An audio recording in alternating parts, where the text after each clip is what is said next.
thought that this is how Indians are going to behave. But But it's a very important finding, because I was telling a friend who was arguing with me on one of the columns I wrote on this issue, and I was very angry about what had happened, about Trudeau, his patronage of terrorists. And I said, everything is not a BJP Congress Modi versus the rest issue. There are issues on which Indians respond exactly. as Indians.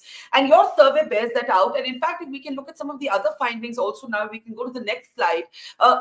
There is also more than, can we bring up the next slide? There's also more than 50%, in fact, nearly 40% who believe that Indian diplomats are in danger in Canada.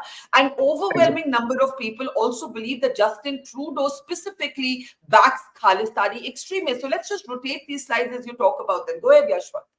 Yeah, and this is something which is very important for from the Indian context for the West to understand, Barkha, over here. The friend who might have been arguing with you, probably he needs to look into a very, very opposite sense. For example, let's hypothetically see that, okay, in 2024, BJP has lost the election and Narendra Modi is no more the Prime Minister. India has won, suppose, the Lok Sabha election and Rahul Gandhi is the Prime Minister. Does the West really feel that Rahul Gandhi's impact or Rahul Gandhi's reaction to Trudeau is going to be different from Modi? I mean, if they are living in Lala's land, if they really believe that Rahul Gandhi's grandmother was shot dead by a Khalistani extremist, not Narendra Modi's grandmother was shot dead.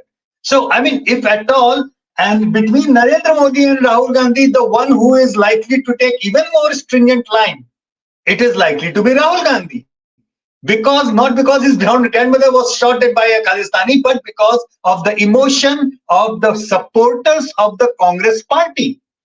Yeah. What they need to understand that is, be it a supporter of Rahul Gandhi, be it a supporter of Akhilesh Yadav, or Stalin, or Mamata Banerjee, or Narendra Modi, at the end of the day, no matter which political party they are going to vote for, their emotion and their reaction is going to remain the same on this particular issue. So this is the bipartisan response. Your survey bears that out. And when you were speaking about Rahul Gandhi, I was reminded, of course, about the tableau celebrating the Indira Gandhi assassination in Canada, which the Modi government took up very strongly with the Canadians. Also, another important finding is about Trudeau. I call Justin Trudeau possibly the most disliked world leader in India. I have seen repeatedly that Trudeau triggers something in Indians. He's trying to do this whole Bhangra pop, cultural appropriation with his kurta bazi and all the rest of it. But he is clearly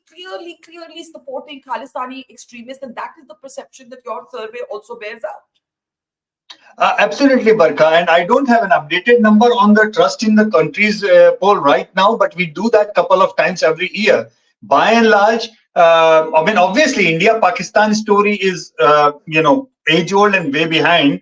Of late, in the last few years, the country, in terms of lack of trustworthiness among Indians, which has been China consistently. More than Pakistan, Indians have a larger distrust sentiment against China. But if I have to do this poll today, I would be very interested, and it's a good idea. In fact, we should be carrying out that poll as well. I would be not surprised if the Canada number would have been going down big time. And I remember the MOTN poll for India Today that we carry out, and there we continuously ask this question about Russia and America. And many of my Western analyst friends are always curious. How is that Indians are still so positive about the Russians? And why is that Indians are still not having that much of full-on trust with America? Barkha? Yeah. And it's very easy to understand, but I don't know why they are unable to understand that in our time of crisis, if somebody like Russia who was there with us, Indians remember that. Yes, Americans are a very good friend, but if tomorrow, God forbid, if it comes out that this 5i input, which was actually provided to Canada, based on which the Canadian Prime Minister made all these allegations, happened to be America, then it's difficult for me to explain in that way. Why should the Indians trust them in that way? Yeah, So what in fact, Indo-Canadian commentators have been saying that America is possibly playing a double game, because while Trudeau has not put any evidence in the public domain, the American ambassador to Canada has spoken about intelligence sharing, and it possibly means that Indian diplomats were under the surveillance of the Americans. We don't know. So I think that explains what you're saying. But to briefly go back to more than 83% supporting this action. Now, this is what is very difficult for the West to understand. The Economist and others keep writing, oh, India would be in the company of, let's say, Saudi Arabia. But India would also be in the company of the Americans if India had Of done course, this. yes. Of course, yes. Barkha, do you remember the day Osama bin Laden was killed on the Pakistani soil? I think not a single Indian would have been there who did not cheer it up. When any extremist, any militant, any person of that kind of militant and mass murderer kind of image is killed anywhere, people at large are happy about it. What people are unable to understand, that our people, when they die, you are not really happy, or you are not very keen to tag that particular murderer as a murderer.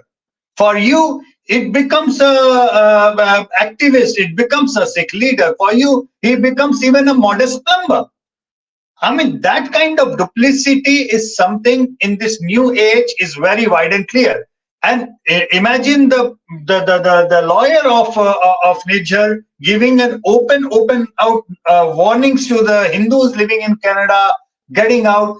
These kind of things, Barkha, when they used to play out 20 years back in the lack, when there was no social media, the digital divide was huge, and things used to take time to travel across in terms of news and opinions.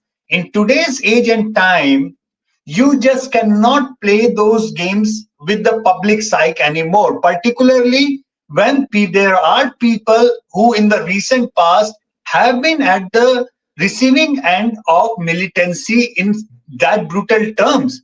The number of Hindus that were killed in Khalistani Yeah, machinery in that way, they just, yeah. those families are still there. Families And of the Kanishka, you I have was just going to interviewed. say, I was Yeah. just going to say that the heartbreaking thing for me has been talking to the wife of one of the pilots of the Kanishka bombing. She's a Sikh herself.